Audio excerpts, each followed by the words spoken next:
Hello dear friend, welcome to Pharmacon channel. Today I am discussing about the next topic of complexometric titration, that is standardization of EDTA. इससे पहले हम लोग complexometric titration के बारे में बहुत बातें कर चुके हैं, जिनमें हम लोग उसका इंट्रोडक्शन देख चुके हैं, कॉम्प्लेक्सिंग एजेंट क्या होता है ये देख चुके हैं, कॉम्प्लेक्सोमेट्रिक इंडिकेटर के बारे में जान चुके हैं, टाइप्स ऑफ कॉम्प्लेक्सोमेट्रिक टाइट्रेशन के बारे में जान चुके हैं, एज वेल एज हमने मास्किंग एंड डीमास्किंग एजेंट के बारे में भी बात की थी। उन सभी वीडियो को देखने के लिए आप लोग प्लेलिस्ट पे जा सकते हैं। ठीक है, तो आज हम बात कर रहे हैं स्टैंडर्डाइजेशन ऑफ ईडीटीए। इसकी जरूरत क्यों पड़ती है? बेसिकली आपके सिलेबस में दो टॉपिक मेंशन है, जिनमें है estimation of magnesium sulphate and estimation of calcium gluconate. वहां पर आपको क्या करना पड़ेगा? EDTA as a titrant use करना पड़ेगा उनको एस्टिमेट करने के लिए। ईडीटीए टाइट्रेंट यूज होगा, लेकिन उससे पहले आपको ईडीटीए को स्टैंडर्डाइज करना पड़ेगा। तो दोनों टॉपिक में अलग अलग ना पड़ गए, हम लोग इसको एक अलग टॉपिक के रूप में पढ़ते हैं ताकि आपके आगे दोनों टॉपिक में काम आ सके। तो let's move on to the standardisation of EDTA. आपको पता है कि स्टैंडर्डाइजेशन हम लोग क्यों करते हैं? स्टैंडर्डाइजेशन हम लोग करते हैं कंफर्मेशन के लिए। दैट मीन अगर मैंने 0.1 मोलर कुछ बनाया है तो मैं कंफर्म करना चाहता हूं कि क्या वो 0.1 मोलर बना है। ये स्टैंडर्डाइजेशन वैसे तो आपका प्योर फॉर्म में, मतलब कोई कंपाउंड अगर आपका प्योर है, 100% प्योर है, वहां पर वैसे तो ये अप्लाई नहीं होता है, लेकिन अगर आपके सिलेबस में मेंशन्ड है तो आपको अप्लाई करना पड़ेगा। ईडीटीए की बात करें तो ईडीटीए आपका ethylene diamine tetra acetic acid होता है, ठीक है, जो कि आपका as a complexing agent use किया जाता है इन द कॉम्प्लेक्सोमेट्रिक टाइट्रेशन। ठीक है, इस ईडीटीए को हम लोग एडिटेट के नाम से भी जानते हैं। ठीक है, अगर मैं इसके रिएक्शन किसी सोडियम साल्ट के साथ में कराता हूं तो ये ईडीटीए आपका सोडियम एडिटेट में कन्वर्ट हो जाता है। ठीक है, आप सभी को स्ट्रक्चर पता है। For example this is the ethylene and here is 2 amine, यानी कि ethylene diamine and tetra acetic acid CH2COOH CH2COOH and again यहां पर भी आपका CH2COOH एंड CH2COOH। ठीक है, अगर मैं सोडियम साल्ट के साथ में रिएक्शन कराता हूं तो ये चारों के चारों हाइड्रोजन जो कि आपके एसिटिक एसिड के हैं, ये सोडियम के द्वारा रिप्लेस कर दिए जाएंगे और यहां पर आपका सोडियम अटैच हो जाएगा। ठीक है, लाइक दैट सोडियम, और यही कंपाउंड आपका कहलाएगा सोडियम एडिटेट। हम लोग साल्ट क्यों यूज कर रहे हैं? क्योंकि ईडीटीए आपका पीएच सेंसिटिव बहुत ज्यादा होता है। ठीक है, तो sodium edetate as compare to EDTA आपका कम पीएच सेंसिटिव होता है, तो दैट्स व्हाई हम लोग यहाँ पर सोडियम एडिटेट यूज कर रहे हैं। किसी भी चीज को प्रिपेयर करने के लिए हमारा टारगेट क्या है? हम लोग यहाँ पर 0.05 मोलर का सॉल्यूशन बनाएंगे। किसी भी चीज को बनाने के लिए हमको उसका मॉलिक्यूलर वेट पता होना चाहिए। ठीक है, अगर आप लोग इसको वैसे कैलकुलेट करके देख सकते हो, अदरवाइज इसका जो मॉलिक्यूलर वेट होता है वो आपका होता है 372 ग्राम पर मोल। ठीक है, और आपको पता है जितना मॉलिक्यूलर वेट होता है, यानी कि अगर मैं 372 ग्राम को 1000 ml में डिसॉल्व करता हूं तो आपका 1 मोलर बनता है, 1 molar sodium EDTA. Got it?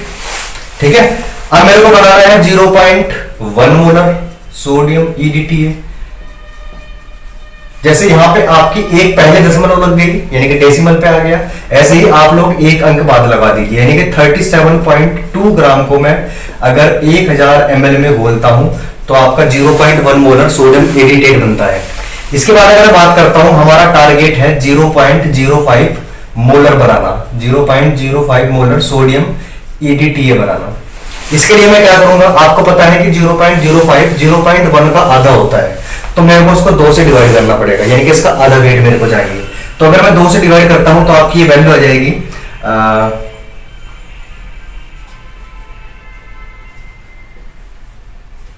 18.6 gram in 1000 ml। ठीक है, 18.6 ग्राम को अगर मैं 1000 ml में घोलता हूं तो मेरे को 0.05 मोलर सोडियम ईडीटीए मिलता है। तो इस तरीके से हम लोग 0.05 मोलर सोडियम एडिटेट बना सकते हैं। कैसे? By dissolving 18.6 gram of sodium edetate into 1000 ml of distilled water. ठीक है, तो ये प्रिपरेशन का पार्ट पूरा हो गया। अब प्रिपरेशन के बाद आपका आता है स्टैंडर्डाइजेशन। ठीक है, आप लोग यहाँ पे सोडियम एडिटेट को क्या कर रहे हो? स्टैंडर्डाइज कर रहे हो। तो नॉर्मल सी बात है, इसकी कंसेंट्रेशन आपके लिए अननोन रहेगी। जिसके साथ आप कर रहे हो उसकी कंसंट्रेशन आपकी नॉन रहेगी। तो यहाँ पे हमने 0.05 तो बनाया है, हमको यही पता करना है कि क्या है 0.05 बना है या नहीं बना है। That's it, this is the standardisation. Standardisation के लिए हम क्या करेंगे, हमको पता है कि ईडीटीए सबसे बेस्ट रिएक्शन आपके करता है मेटल आयन के साथ में, क्योंकि कॉम्प्लेक्सोमेट्रिक में ये पार्टिसिपेट करता है और एक कॉम्प्लेक्सिंग एजेंट है। तो इसीलिए हम इसकी रिएक्शन कराते हैं ग्रेन्युलेटेड जिंक के साथ में, जो कि आपका एक मेटल है। हम क्या करते हैं, सबसे पहले हम लोग सॉल्यूशन तैयार करते हैं जो कि आपका कोनिकल फ्लास्क में आएगा। इसमें हम क्या करते हैं, सबसे पहले 0.8 ग्राम ग्रेन्युलेटेड जिंक को डाल देते हैं।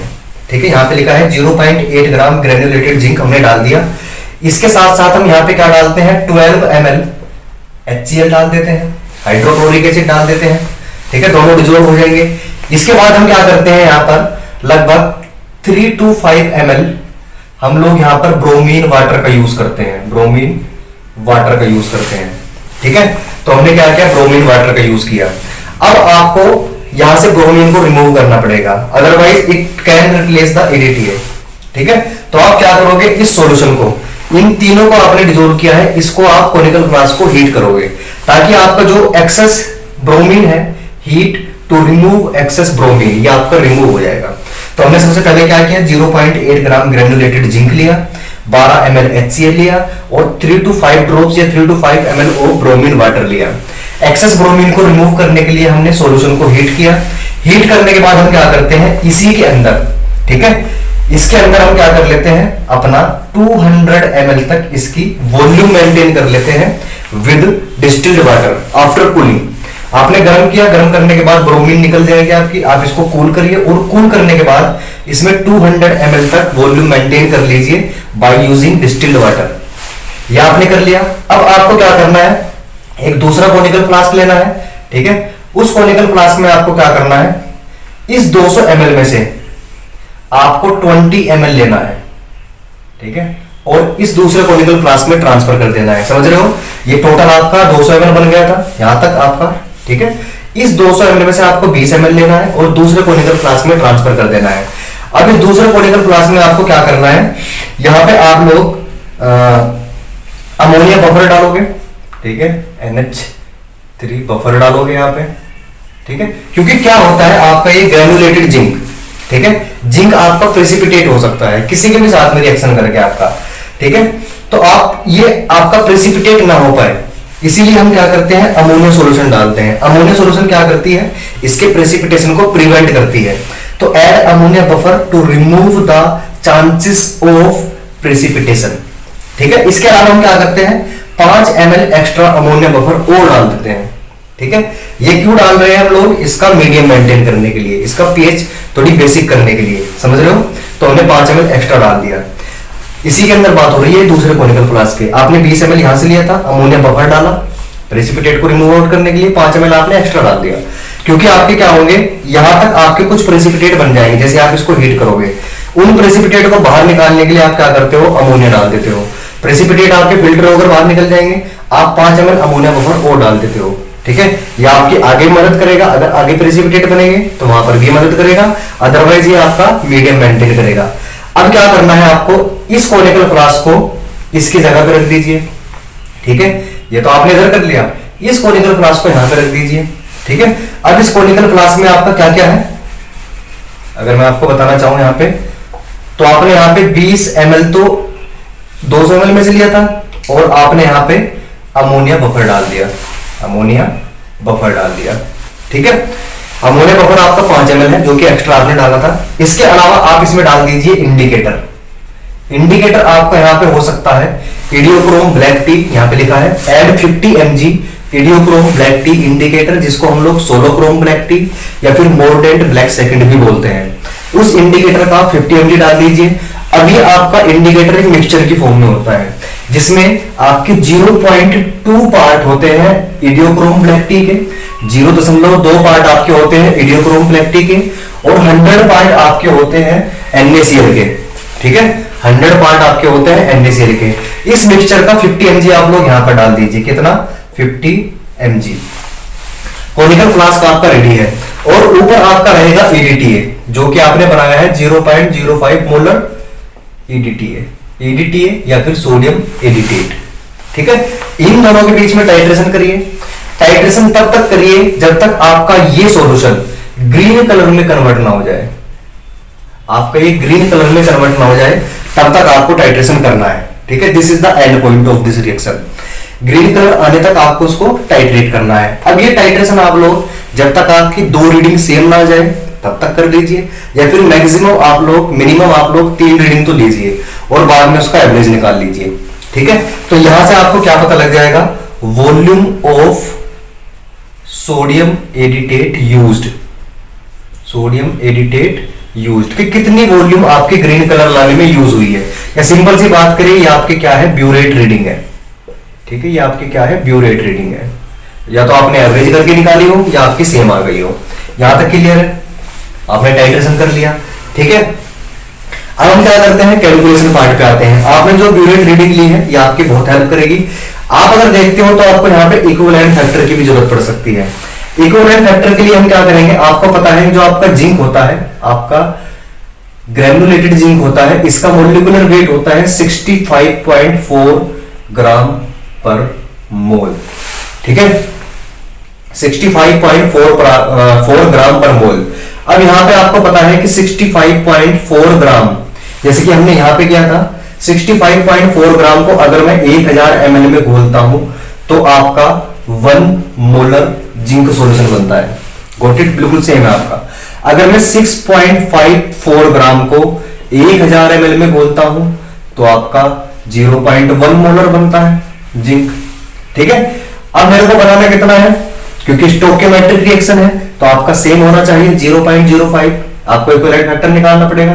तो 0.05 मोलर जिंक बनाने के लिए आपको दिख रहा है कि 0.05 मोलर 0.1 का आधा है, तो मेरे को 2 से डिवाइड करना पड़ेगा। तो ये आपका आ जाएगा 3.27 gram of zinc into 1000 ml।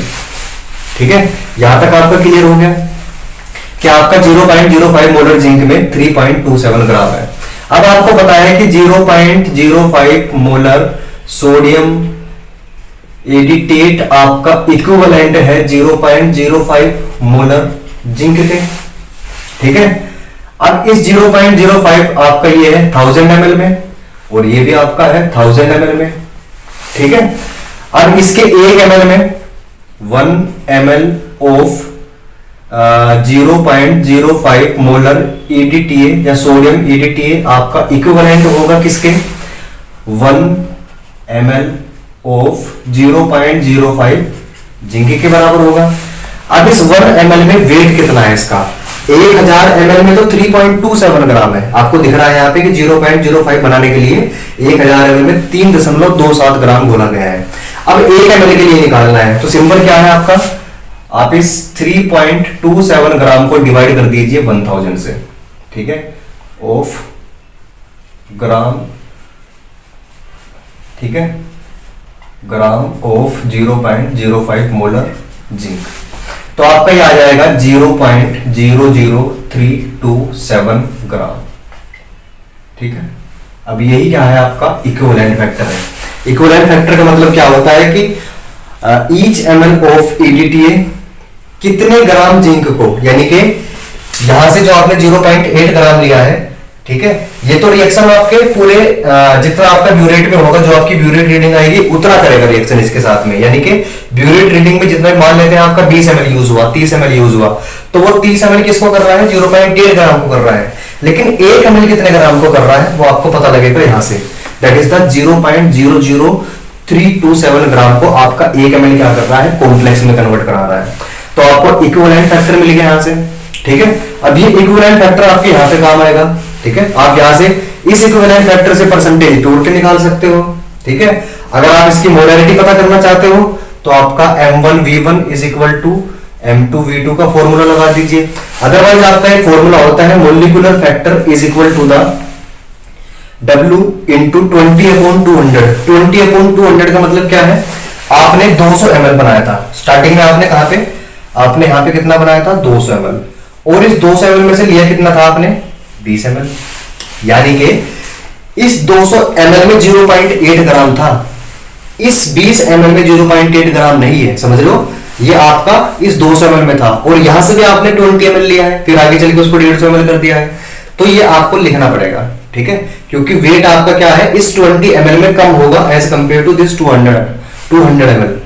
इस 200 ml में आपका 0.8 ग्राम है, तो आपको ये दिखाना पड़ेगा कि 20 ml में कितना है, तो दैट्स व्हाई हमने 20/200 कर दिया into equivalent factor and into V, ठीक है। यहां पे जो आपका W है ये आपका होता है वेट ऑफ ग्रेनुलेटेड जिंक, यानी कि जो आपने जिंक यूज किया है इसका वेट कितना है, जो कि आपका है 0.8 ग्राम। तो W की वैल्यू क्या हो गई आपके लिए 0.8 ग्राम 20/200, ठीक है, इनटू इक्विवेलेंट फैक्टर क्या हो गया 0.00327 इनटू V, और V क्यों है आपकी, V क्या है आपकी ब्यूरेट रीडिंग है आपकी। ब्यूरेट रीडिंग का मतलब है यहां पे जो आपकी ग्रीन कलर आने के दौरान आपने रिकॉर्ड की थी, ये आपकी ये है, ठीक है। ये सभी वैल्यू आप लोग रख के यहाँ पे मोलिकुलर फैक्टर पता कर सकते हो, ठीक है। तो इस तरीके से आप लोग किसी भी मतलब EDTA का आप लोग क्या कर सकते हो, स्टैंडर्डाइजेशन कर सकते हो, सिंपली कोल्ड। तो यहाँ पे आप अगर मान लेते हैं EDTA आपका सैंपल होता तो आप किसकी परसेंटेज प्योरिटी पता कर सकते थे, क्योंकि आपको इक्विवेलेंट फैक्टर पता है और आपने टाइट्रेशन भी किया है। अगर आपको यहाँ पे सीधा मोलैरिटी पता करनी पड़ती तो आप M1V1 का फॉर्मूला लगा देते, क्योंकि ये तो आपका 0.05 ग्राम है ना अकॉर्डिंग टू दिस, या फिर आप लोग मोलिकुलर फैक्टर पता कर सकते हो, ठीक है। तो this is all about the standardisation of EDTA। अगर कोई भी डाउट आपको इसमें रहता है so please mention in the comment box, I will try to solve it, ठीक है। एंड इसके बाद हम लोग एस्टिमेशन ऑफ मैग्नीशियम सल्फेट की बात करेंगे और एस्टिमेशन ऑफ कैल्शियम ग्लूकोनेट की बात करेंगे, ठीक है। ये वाला पोर्शन आपको जरूर देखना चाहिए, क्योंकि आगे ये काम आएगा दोनों चैप्टर में, दोनों टॉपिक में आपके, ठीक है। तो ये आपको याद रखना, ये आपके बिल्कुल थ्रोट हो जानी चाहिए, मतलब आपको बिल्कुल आपकी टंग पे होनी चाहिए कि कितना कितना ml लेते हैं इसको बनाने के लिए, ठीक है। अब ये कैसा है, आप बार बार डायग्राम बना के देखिए, डायग्रामेटिकली इसको रिप्रेजेंट करके देखिए, पहले मैंने इतना ग्राम ये डाला, फिर इतने ml ये डाला, वगैरह वगैरर, और इतने से इतना हमने ले लिया, मतलब आप उसको डायग्रामेटिकली बना के देखोगे तो चीजें आसान लगती है। तो गाइस आई होप आप लोगों को समझ में आया होगा, and again thank you so much.